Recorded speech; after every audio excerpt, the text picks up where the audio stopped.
They don't understand your purpose. They don't understand your walk. And they surely don't understand why you have to go as hard as you do. But you want to know something else? It's not meant for them to understand. So don't try to beat yourself up trying to be lukewarm. Or beat yourself up of trying to still fit in and still try to be for Christ. We have to go through the change. And we have to go through the struggle. And you want to know something I learned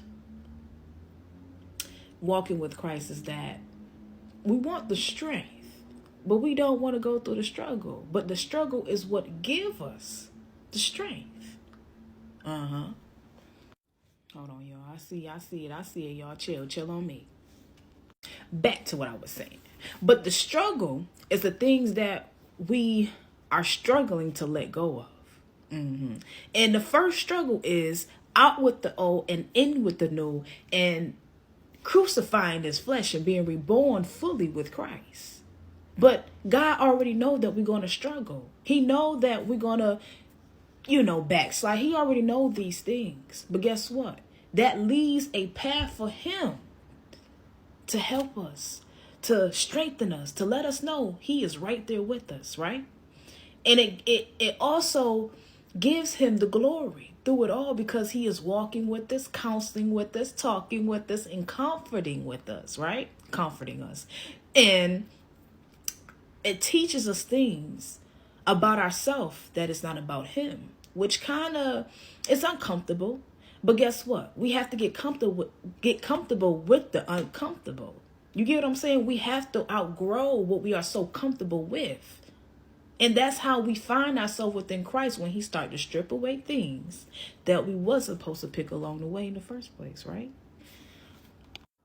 Isolation is one. And it definitely get a little lonely. Yes, it do. And you want to be with your friends. You want to go out. You want to talk to people. But none of these people serve you anymore. They don't. I'm struggling with it right now. Like, I want to ignore people as much as I can, but it get hard because I don't want to feel like she too good to talk to people, But then when you realize these people are still doing things that you no longer have the taste for anymore, the comfortability anymore, or the desire to do it anymore, that you have the strength to say, I don't need that. I can live without that. But then when people witness you kind of slip back, they be so quick to say, oh, I thought you don't smoke no more. I thought you don't drink no more. But for me, I feel like that's what makes you go harder, to show them like, oh, I don't, honey. I don't. I don't need this stuff. Y'all don't. I don't need that. All I need is Christ and his strength. What are you saying? But it's crazy how people is waiting for you to slip up. Because they know how much you do proclaim the gospel, and they know how much you actually do love God, and how much you are confident, and how much you are out loud with it. So when you represent him in the wrong way, how they are just waiting on your downfall. But let that be your encouragement. Let that be your uplifting. Let that be something that'll push you to say, you know what? Okay, God, let's go. Let's go to war with this. Let's go fight this battle that I'm struggling with, And who said that walking with Christ was easy? Who said life was going to be easy? You have to understand, we've been bonded to things so much that we have to take the accountability to know that we can't continue to yield into that. So we have to discipline ourselves, which is number 2 of this walk. Learning to discipline yourself. Knowing how to say, okay, when I say that I want to work on this and I don't want to do this anymore, I have to discipline myself. And that comes with telling yourself, no, I'm not going to do that. But God has to help you build up the faith to do that. And you have to go through the struggle of not doing it anymore. Right? And you are going to go through some days where your body may crave certain things, or you feel yourself you shaking in your boots. You like, oh my God, I'm about to do it too. Oh my God. Conviction is tearing you up. You know God is dropping it down on you. And you like, okay, I can't do this because this is going to hurt his heart. Like, I can't do this. But then the flesh is like, yo, we got. It's like, you know what I'm feeling? The angel and the angel and the devil going back and forth. But this is where you have to get up and you have to pray. You have to fight this battle. You have to fight that battle with the word. Go against it with the word, man. And say, God, I need you to shift my mind. It's something I'm learning to do, y'all. I'm learning when in the moment of my temptation, the moment that I'm finna get upset or the wrong spirit is finna crawl upon me, I say, shift my mind, Father God. Shift it. Pray. Fight. Go to war. Go to war. You got to go to war. And lastly, for those who say they love you, friends, family, no matter who they are, and they know that you walking, they know your walk, they know how serious you are about this.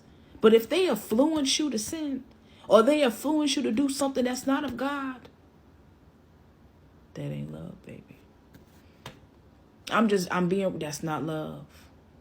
Because it's a sin to influence another person to sin. And they may not know that, but that's a sin, to influence someone else to sin. Yes, we have a choice. Yes, we are grown and adults, but temptation is a mug. And those who get it, listen.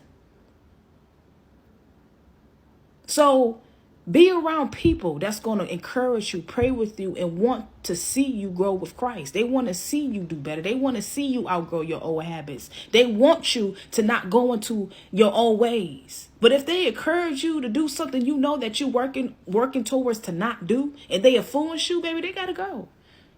You got to let them go. And yes, it's going to hurt because you love them.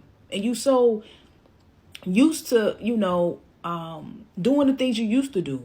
Let's go match it. Let's go get a bottle. Let's go out. Now you don't do these things no more. So sometimes they try to pull you back in. And it may not be something they purposely doing, but it's just something that they just used to that old you. And you're not that person anymore. So you cannot feel bad for having to outgrow people on a spiritual level.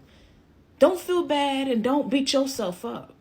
God calls you to something higher. God calls you to do something of him. And in order for us to do that, we shall have to crucify this flesh and out with the old and in with the new. And it's not easy, no. But it's so worth it because when you look back, you're going to say nothing but God. That was God. He placed it in your heart. He placed it in your mind and he poured into you. And you sticking with him and walking with him, you build your faith to be able to say, I no longer do these things. I'm okay now. I have strength. I'm in my spirit now. The flesh does not govern me no more. And it will make you feel good because you thought you couldn't do it, but God proved you. God proved you otherwise. If I'm saying that right, God proved you wrong, basically. Yeah, God proved you wrong.